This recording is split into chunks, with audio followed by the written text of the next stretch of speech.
Class 10th भारतीय भवन biology में चैप्टर 1 हमारा जैव प्रक्रम पोषण। तो इसके हम लोग अति लघु उत्तरीय प्रश्न हल करेंगे। देखिए प्रश्न क्रमांक पहला हमारा, जैव प्रक्रम किसे कहते हैं। तो जैव प्रक्रम की हमें परिभाषा करनी है। तो देखिए जैव प्रक्रम की परिभाषा हम ऐसे करेंगे, वे सारी क्रियाएं जिनके द्वारा जीवों का अनुरक्षण होता है जैव प्रक्रम कहलाती है। तो आप इसको इस तरीके से भी लिख सकते हैं। देखिए जीवित शरीर में होने वाले वे सभी प्रक्रम जो जीवन के लिए जरूरी हो जैव प्रक्रम कहलाती है, जिसमें देखिए जीवों का अनुरक्षण होता है, जिसमें श्वसन, पाचन, उत्सर्जन जो होता है, ठीक है, प्रजनन आदि वृद्धि विकास शामिल है। तो ये सारी क्रियाएं प्रत्येक जीव के लिए आवश्यक होती है। तो इन्हीं क्रियाओं को संयुक्त रूप से हम कहते हैं क्या, जैव प्रक्रम। ये क्रियाएं होंगी तभी तो जीव जीवित रह पाएगा। तो समझ में आ गया जैव प्रक्रम की परिभाषा। आप चाहे तो ये लिख लीजिए, चाहे तो आप ये भी लिख सकते हैं। देखिए दूसरा प्रश्न हमारा क्या है, बहुकोशिकीय जीवों में ऑक्सीजन की आवश्यकता विसरण के द्वारा क्यों नहीं पूरी हो पाती। देखिए इस प्रश्न का मतलब समझिए, बहुकोशिकीय जितने भी जीव होते हैं जैसे मनुष्य, हाथी, गाय, ये सारे क्या हैं, बहुकोशिकीय जीव हैं। इनका शरीर का आकार काफ़ी बड़ा होता है और इसमें सांस लेने यानी श्वसन में ऑक्सीजन की आवश्यकता विसरण द्वारा क्यों नहीं पूरी हो पाती। तो क्योंकि इनका शरीर का आकार काफ़ी बड़ा होता है, ठीक है, और विसरण में एक कोशिकीय जीव इसमें विसरण क्रिया कर पाते हैं, जैसे अमीबा, पारामेसियम, उसमें विसरण द्वारा श्वसन हो पाता है। तो इनके शरीर का आकार काफ़ी बड़ा होता है इसीलिए, ठीक है, और इनकी कोशिकाएं सीधे पर्यावरण के संपर्क में नहीं होती, ये भी कारण हो गया। तो इसका उत्तर हम कैसे लिखेंगे, तो इसका उत्तर हमारा इस प्रकार होगा, बहुकोशिकीय जीवों में सभी कोशिकाएं सीधे पर्यावरण यानी ऑक्सीजन के संपर्क में नहीं होती। अतः क्या होता है, अतः विसरण की क्रिया से बहुकोशिकीय जीव में ऑक्सीजन की पूर्ति नहीं हो पाती, यानी इनका अलग श्वसन तंत्र बनता है, ठीक है। तो ये आपका हमारा कारण हो गया। देखिए तीसरा प्रश्न क्या है, जीवों में पोषण की प्रमुख 2 विधियाँ कौन कौन सी हैं। तो इसका उत्तर हम लिखेंगे, देखिए जीवों में पोषण की 2 विधियां हैं, स्वपोषण, दूसरा है परपोषण। स्वपोषण में प्लांट अपना भोजन स्वयं बनाते हैं और प्लांट को छोड़ दिया जाए तो वो सभी परपोषण में आ जाएंगे। तो यही 2 विधियां होती हैं। अगला सवाल देखिए चौथा हमारा, हरे प्लांट में, हरे पौधे में किस प्रकार का पोषण पाया जाता है। तो धरातल पे हरे पौधे हैं जो अपना भोजन स्वयं बनाते हैं, तो हम लिखेंगे हरे पौधे में स्वपोषण पाया जाता है। तो हमारा उत्तर हो गया। अगला प्रश्न देखिए पांचवा है, जंतुओं में पोषण की कौन सी विधि पाई जाती है। तो स्वपोषण में प्लांट हो गए और इस प्लांट को छोड़ दिया जाए तो वो सभी परपोषण में आ जाएंगे। तो जंतुओं में परपोषण आता है, और देखिए जंतु होते हैं वो ठोस और तरल में भी पदार्थ को ग्रहण करते हैं, भोज्य पदार्थ, तो वो परपोषण में प्राणी संपोषण आ जाएगा। तो इसका उत्तर हम लिखेंगे, जंतुओं में पोषण की परपोषण प्राणी संपोषण विधि पाई जाती है। तो ये हमारा क्लियर हुआ। प्लांट में आगे बढ़ते हुए देखिए अगला सवाल हमारा 6 नंबर, 3 प्रकार के परपोषण विधियों के नाम हमें लिखना है। तो परपोषण की कौन कौन सी विधियां होती हैं, तो यहाँ पे नज़र डालिए परपोषण के प्रकार। तो ये विधि हो गई, पहला मृतजीवी पोषण। तो आपको इस प्रकार लिखना है, 3 प्रकार परपोषण की विधियाँ, मृतजीवी पोषण, परजीवी पोषण जिसमें जीव दूसरे जीव पर डिपेंड होता है इसमें, और इसमें जीव मरे हुए पदार्थ को खाता है, प्राणी संपोषण जिसमें तरल और ठोस दोनों में ग्रहण करता है, जिससे मनुष्य हो गया, ठीक है। अगला सवाल देखिए 7 नंबर, संपूर्ण प्रकाश संश्लेषण की प्रक्रिया का रासायनिक समीकरण बस हमें इस प्रकार हम लिखेंगे। देखिए कार्बन डाइऑक्साइड जल होता है, सूर्य का प्रकाश क्लोरोफिल, ये तो तमाम चीज़ें मिलती हैं तो प्रोडक्ट में बनता है ग्लूकोज। तो इसका प्रयोग भोजन जो प्लांट भोजन में तौर पर करते हैं, और प्रोडक्ट में यानी उत्पाद में बनता है ऑक्सीजन और जल। तो ये आपको पूरा समीकरण हो गया, यही लिखना है हमें। देखिए 8 नंबर सवाल क्या है, प्रकाश संश्लेषण की प्रक्रिया में उत्पाद में के रूप में क्या बनता है, यानी प्रोडक्ट में क्या बनता है। देखिए यहाँ पे आप देखेंगे तो प्रोडक्ट में देखिए उत्पाद में बनता है ऑक्सीजन, और यही ऑक्सीजन जो है ये वायुमंडल में प्लांट मुक्त करते हैं, प्रकाश संश्लेषण में इसका निर्माण होता है, और जल भी बनता है। तो इसका हम लिखेंगे, प्रकाश संश्लेषण प्रक्रिया में ऑक्सीजन प्लस जल H2O बनता है। अगला सवाल देखिए हमारा 9 नंबर क्या है, प्रकाश संश्लेषण की प्रक्रिया हरित लवक या क्लोरोप्लास्ट में ही क्यों होती है। तो इसका कारण क्यों है।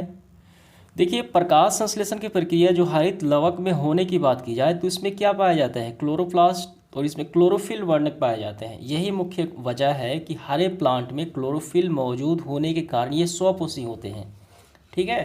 तो इसका उत्तर हम क्या लिखेंगे? तो इसका उत्तर हम ऐसे लिखेंगे, प्रकाश संश्लेषण प्रक्रिया में पत्तियों में क्लोरोप्लास्ट में क्लोरोफिल वर्णक पाए जाते हैं जो प्रकाश संश्लेषण प्रक्रिया के लिए उत्तरदायी होते हैं, यही वजह है। ठीक है, आपका क्लियर हुआ इसका आंसर। 10 नंबर देखिए क्या है, प्रकाश संश्लेषण प्रक्रिया जो होती है किन किन पदार्थों की आवश्यकता होती है, यानी कौन कौन से पदार्थ मिलते हैं तब जाकर प्रकाश संश्लेषण प्रक्रिया संपन्न होती है, तो वही पदार्थ हमें बताना है। देखिए उसका उत्तर काफ़ी सरल है, हम ऐसे लिखेंगे, प्रकाश संश्लेषण के लिए 4 पदार्थों की आवश्यकता होती है, क्लोरोफिल, कार्बन डाइऑक्साइड, जल और सूर्य का प्रकाश। ये चारों होने चाहिए तभी प्रकाश संश्लेषण प्लांट में संभव हो पाएगा। 11 नंबर देखिए, प्रकाश संश्लेषण प्रक्रिया के लिए जो कार्बन डाइऑक्साइड की आवश्यकता पड़ती है ये प्लांट कहाँ से प्राप्त करते हैं, तो सीधा से इसका आंसर होगा प्लांट वायुमंडल से प्राप्त करते हैं। समझ में आ गया। तो चलिए अगला सवाल 12, कवक तथा जीवाणुओं में प्रकाश संश्लेषण की प्रक्रिया क्यों नहीं हो पाती? क्योंकि कवक और जीवाणुओं में क्लोरोप्लास्ट में क्लोरोफिल नहीं पाए जाते हैं, इसी वजह से। तो इसका उत्तर लिखेंगे, कवक तथा जीवाणुओं में क्लोरोफिल नहीं पाया जाता, इसलिए प्रकाश संश्लेषण नहीं हो पाती। अगला हमारा देखिए 13 नंबर, पोषण के दृष्टिकोण से अमीबा तथा पारामेसियम किस प्रकार के जंतु हैं? ये एकल कोशिकीय होते हैं, इसमें विसरण द्वारा श्वसन होता है, तो किस प्रकार के जंतु हैं ये? तो यहाँ पे आप नज़र डालेंगे प्राणी संपोषण, तो अमीबा हो गया, क्योंकि ये भोजन को ठोस और तरल दोनों में ग्रहण करते हैं। तो हम इसका उत्तर लिखेंगे, अमीबा तथा पारामेसियम पोषण के दृष्टिकोण से परपोषी हैं और ये प्राणी संपोषी के अंतर्गत आते हैं। ठीक है। अगला सवाल देखिए 14, मनुष्य का आहार नाल कौन कौन से मुख्य भागों में बटा होता है? तो ये 4 खंडों में बटा होता है। ठीक, जो पहला भाग होता है मुख गुहिका यानी मुख गुहा होता है, दूसरा ग्रास नली, तीसरा अमाशय और चौथा आंत होता है, छोटी आंत और बड़ी आंत हो जाती है। ठीक है, तो ये 4 भाग हो गए। अगला हमारा देखिए 15, ग्रास नली यानी ग्रसनी में स्थित 2 छिद्र के नाम हमें लिखिए। तो इसका उत्तर हम लिखेंगे, देखिए ग्रसनी में 2 छिद्र होते हैं, पहला है निगल द्वार, दूसरा है कंठ द्वार। तो इसके बारे में देखिए, निगल द्वार जो आहार नाल के अगले भाग में खुलता है तथा कंठ द्वार जो श्वसन नलिका में खुलता है। तो हमें तो बस नाम ही बताना है, ग्रसनी के 2 छिद्र निगल द्वार और कंठ द्वार। 16 नंबर देखिए, मनुष्य में पाचन आहार नाल के किस भाग से शुरू होता है? तो पहला भाग हो गया मुख गुहिका से ही शुरू होता है। देखिए सबसे पहले आहार नाल मुख गुहिका से शुरू होता है, ख़त्म कहाँ पे होता है? रेक्टम पे। तो हम लिखेंगे आहार नाल मुख गुहा से प्रारंभ होता है। ठीक है। अगला सवाल देखिए हमारा 17, मनुष्य के आहार नाल के किस भाग में पचे हुए भोजन का अवशोषण होता है? देखिए छोटी आंत में एक भाग होता है इलियम। ठीक है, तो पचे हुए भोजन का यहीं पे अवशोषण होता है। तो आपको ये लिखना है, ऐसे लिखना है, देखिए पचे हुए भोजन का अवशोषण इलियम की विलाई द्वारा होता है जो छोटी आंत में स्थित है। ठीक है। अगला सवाल देखिए 18, क्लोरोफिल वर्णक कहाँ पाया जाता है? तो क्लोरोफिल वर्णक जो है पौधे के पत्तियों में पाया जाता है। तो हम ऐसे लिखेंगे, पौधे के पत्ती में क्लोरोप्लास्ट में क्लोरोफिल वर्णक पाए जाते हैं, जिसकी वजह से प्रकाश संश्लेषण संभव हो पाता है। 19 नंबर देखिए, प्रकाश संश्लेषण प्रक्रम द्वारा पौधे क्या निर्माण करते हैं? तो पौधे ग्लूकोज का निर्माण करते हैं, तभी तो वो भोजन में काम लेते हैं और प्रोडक्ट में ऑक्सीजन लेते हैं। हमने पहले इसके सवाल में देखा है कि प्रोडक्ट में ऑक्सीजन बनाते हैं और क्या बनाते हैं? तो ग्लूकोज बनाते हैं। ठीक है, ग्लूकोज का निर्माण करते हैं। 20, मृत जीवी को क्या कहा जाता है? देखिए मृत जीवी को अपघटक कहा जाता है, क्योंकि ये सारे जो बेकार होते हैं प्लांट, ठीक है, पेड़ पौधे, उनके अवशेष को ये क्या करते हैं? सड़ा गला कर वो पूरा अपघटित कर देते हैं। ठीक है, मृत शरीर को अपघटक यानी अपघटककर्ता कहा जाता है।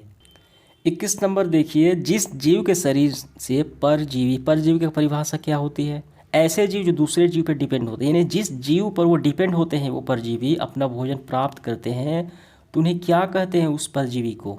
देखिए इसका उत्तर हम ऐसे लिखेंगे, जिस जीव के शरीर से परजीवी अपना भोजन प्राप्त करते हैं उन्हें होस्ट यानी पोषी कहते हैं। ठीक है।